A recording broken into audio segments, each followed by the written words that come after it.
Movie की starting में हम एक बूढ़ी औरत को देखते हैं जिनका नाम हेल्गा है। हेल्गा को भूलने की बीमारी होती है। वो चेयर पर बैठी ऊन से कुछ बुन रही होती है कि तभी अचानक हेल्गा को एक भयंकर आवाज सुनाई देती है। हेल्गा को भूलने की बीमारी होती है, इसलिए वो एक बुक में से देखकर पेस्ट कंट्रोल वाले फ्रैंक नाम के आदमी को फोन करके कहती है कि उसके घर की दीवारों में से अजीब-अजीब सी आवाजें सुनाई दे रही हैं। थोड़ी देर बाद पेस्ट कंट्रोल वाला फ्रैंक वहां आ जाता है और फ्रैंक को अपार्टमेंट में हरे रंग का अजीब सा केमिकल दिखता है। फ्रैंक को भी डरावनी आवाज सुनाई देती है, जिसे सुनकर वो भी डर जाता है। रूम में जाने पर जमीन पर उसे ब्लड दिखाई देता है। जमीन पर एक जख्मी आदमी खून से लथपथ था। तभी कोई चीज फ्रैंक पर भी अटैक करती है। फ्रैंक रूम से भागने की कोशिश करता है, पर कोई चीज उसे अंदर की तरफ खींच कर ले जाती है।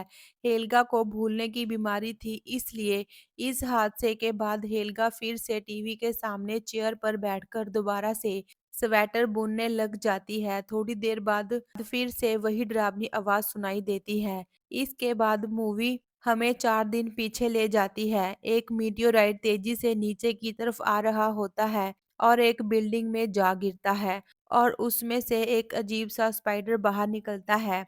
शार्लेट नाम की एक 12 साल की लड़की को दिखाया जाता है। शार्लेट अपने सौतेले डैड ईथन, मॉम हीदर और 6 महीने के अपने सौतेले भाई लियाम के साथ बिल्डिंग में रहती है। शार्लेट स्पाइडर को देख लेती है। स्पाइडर देखने में बहुत चमकदार था, इसलिए शार्लेट स्पाइडर को लेकर अपने रूम में चली जाती है। वो स्पाइडर को कांच के एक जार में रख देती है और उस स्पाइडर को स्टिंग का नाम देती है। शार्लेट स्पाइडर को सबसे छिपा कर रखती है। वहाँ एक बीटल आता है। शार्लेट बीटल को अपने हाथ में उठा लेती है। तभी जार में से स्पाइडर की आवाज आती है। शार्लेट को लगता है कि स्पाइडर भूखा है। बीटल को जार में फेंक देती है। स्पाइडर एकदम से बीटल को खा लेता है। ये देखकर शार्लेट हैरान हो जाती है, लेकिन इसके बारे में किसी को नहीं बताती। स्पाइडर के आते ही पूरी बिल्डिंग में हादसे होने शुरू हो जाते हैं, लेकिन शार्लेट को पता नहीं होता कि ये आदमखोर स्पाइडर है। स्टार्टिंग में तो स्पाइडर जानवरों को ही खाता है, फिर इंसानों को भी खाने लगता है। हीदर अपनी माँ को सुलाने के लिए ऊपर वाले फ्लैट में जाती है। वहाँ हेल्गा और गंथर टीवी देख रही होती हैं। हीदर हेल्गा की ही बेटी होती है। हीदर अपनी मॉम हेल्गा को बेड पर लेटा देती है। हेल्गा कहती है कि मेरी भी एक बेटी है, लेकिन हेल्गा को याद नहीं होता कि जिस बेटी के बारे में वो बात कर रही है वो हीदर ही है। अपनी मॉम की ऐसी हालत देखकर हीदर इमोशनल हो जाती है। शार्लेट अपनी फैमिली के साथ डिनर कर रही होती है। वहीं दूसरी तरफ स्पाइडर जानवरों को खाना शुरू कर देता है और बड़ा होने लगता है। जब ईदन अपने रूम में ड्राइंग पर काम कर रहा होता है, तो उसे एक अजीब सी आवाज सुनाई देती है। वो शार्लेट के रूम में जाता है और वहां पर ईदन की नजर स्पाइडर के स्केच और जार पर पड़ती है। जार में कुछ जाले जैसा दिखने पर ईदन घबरा जाता है। रात को जब शार्लेट अपने रूम में सो रही होती है, तो स्पाइडर जार से बाहर गंथर के पैरट को खा जाता है। अगले दिन ब्रेकफास्ट के टाइम शार्लेट अपना फोन चला रही होती है और स्पाइडर की बातें करती है, जैसे स्पाइडर का ब्लड ब्लू होता है, पर उसके पेरेंट्स अपनी बातों में बिजी होते हैं। शार्लेट की एक भी बात में उनका ध्यान नहीं होता, जिस पर गुस्सा होकर शार्लेट वहां से चली जाती है। गंथर के चिल्लाने की आवाज सुनकर ईधन वहां जाकर देखता है कि गंथर का पैरट मरा होता है। पैरट की ऐसी हालत देखकर वो सब घबरा जाते हैं। उनको लगता है कि ये चूहों ने ही किया होगा। तभी पेस्ट कंट्रोल वाले फ्रैंक को वहां बुलाया जाता है। पैरट की हालत देखकर फ्रैंक कहता है कि ये चूहों का काम नहीं है। गंथर पूरी बिल्डिंग में पेस्ट कंट्रोल करने को कहती है। फ्रैंक पूरी बिल्डिंग में पेस्ट कंट्रोल स्प्रे का काम शुरू कर देता है, लेकिन शार्लेट अपने रूम में स्प्रे करवाने से मना कर देती है। वो कहती है कि ये उसके पेट को बिल्कुल भी पसंद नहीं है। फ्रैंक बिना स्प्रे किए ही वहां से चला जाता है। वहां पर माउथ फ्रेशनर होती है। शार्लेट उसको जार से बाहर निकले स्पाइडर के पैर पर जब लगाती है, तो वो उतनी जगह जल जाती है और स्पाइडर को तकलीफ होती है। जार में अजीब आवाज़ सुनकर शार्लेट डर के जार में देखने पर पता चलता है कि स्पाइडर काफ़ी बड़ा हो गया है। वो हर टाइम स्पाइडर की ही ड्राइंग बनाती है और उसके बारे में ही रिसर्च करती रहती है। शार्लेट स्पाइडर को खाने के लिए बीटल देती है तो स्पाइडर बीटल को झटके से खींच लेता है, पर शार्लेट समझ जाती है कि वो अभी भी भूखा है। स्पाइडर एक लेडी के रूम में जाता है जो अपनी फैमिली फोटो देख रही होती है। तभी स्पाइडर एकदम से उस पर अटैक कर देता है, जिसके बाद उसकी हालत खराब होने लगती है। वो शीशे में खुद को देखती है और पीछे गिर जाती है। तभी स्पाइडर वहां आता है और उस लेडी के मुंह में चला जाता है और उसे बुरी तरह से मार देता है। इधर उस लेडी का डॉग ईधन के रूम में आ जाता है। ईधन डॉग को उसके मालिक के पास छोड़ने के लिए जाता है तो वहां उसकी लाश होती है। ईधन पुलिस को बुलाता है। पुलिस को भी लगता है कि ये किसी जानवर का काम है। शार्लेट स्पाइडर के लिए बड़ा जार लेने के लिए एरिक के पास जाती है। एरिक एक बायोलॉजी स्टूडेंट है और उसके पास बहुत से फिशिंग जार होते हैं। जब शार्लेट स्पाइडर की सारी हैबिट्स एरिक को बताती है तो एरिक को अजीब लगता है। वो शार्लेट को वहां से भेज देता है ताकि वो उसके लिए सही जार ढूंढ सके। शार्लेट के जाने के बाद एरिक स्पाइडर के बारे में पता लगाता है और ईदन को बताता है कि ये बहुत ही डेंजरस स्पाइडर है, पर ईदन को तो पता ही नहीं होता कि शार्लेट के पास कोई स्पाइडर है। ईदन शार्लेट को स्पाइडर पालने पर डांटता है और कहता है कि एरिक उस स्पाइडर को हेल्थ डिपार्टमेंट को सौंप देगा।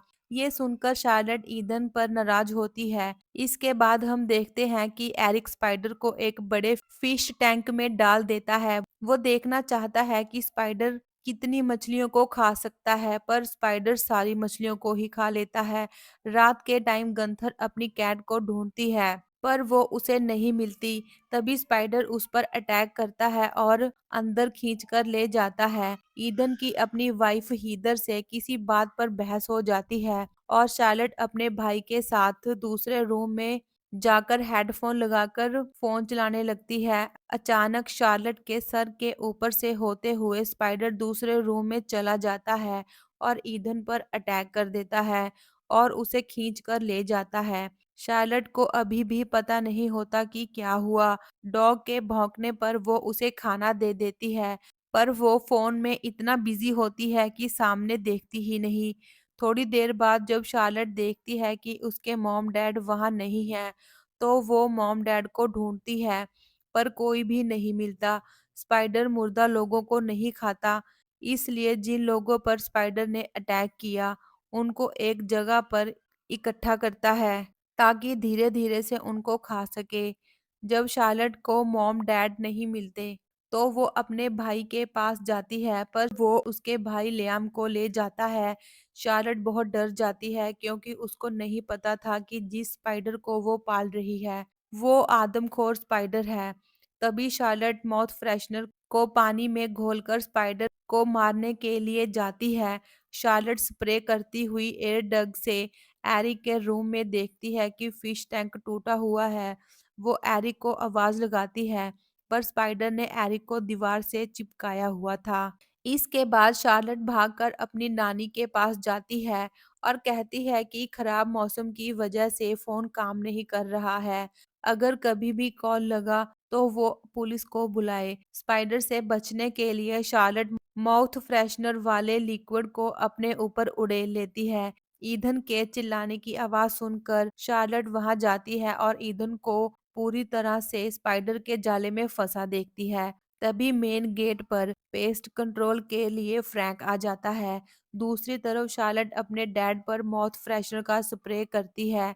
स्प्रे के बाद जाले पिघल जाते हैं। ईधन और शार्लेट ऊपर जाने की कोशिश करते हैं। शार्लेट डैड को बताती है कि उसके पास स्प्रे है जो स्पाइडर के लिए एसिड का काम करता है, पर स्पाइडर अचानक ऊपर से आ जाता है और दोनों नीचे बिल्डिंग की बेसमेंट पे गिर जाते हैं। स्पाइडर शार्लेट पर अटैक करने वाला होता है कि तभी उसके डैड वो स्प्रे कर देते हैं तो स्पाइडर वहां से भाग जाता है। इतने में फ्रैंक भी उसी रास्ते से नीचे गिरता है। अब ये तीनों बेसमेंट में फंसे होते हैं। शार्लेट कहती है कि ये लास्ट स्प्रे बॉटल है। स्पाइडर वहां आ जाता है। उसे मारते वक्त वाटर पाइप टूट जाता है जिससे माउथ फ्रेशनर स्प्रे का असर खत्म हो जाता है। स्पाइडर फ्रैंक को मार देता है। ये देखकर शार्लेट बहुत डर जाती है। ईथन और शार्लेट ट्रैश कंपैक्टर के अंदर चले जाते हैं।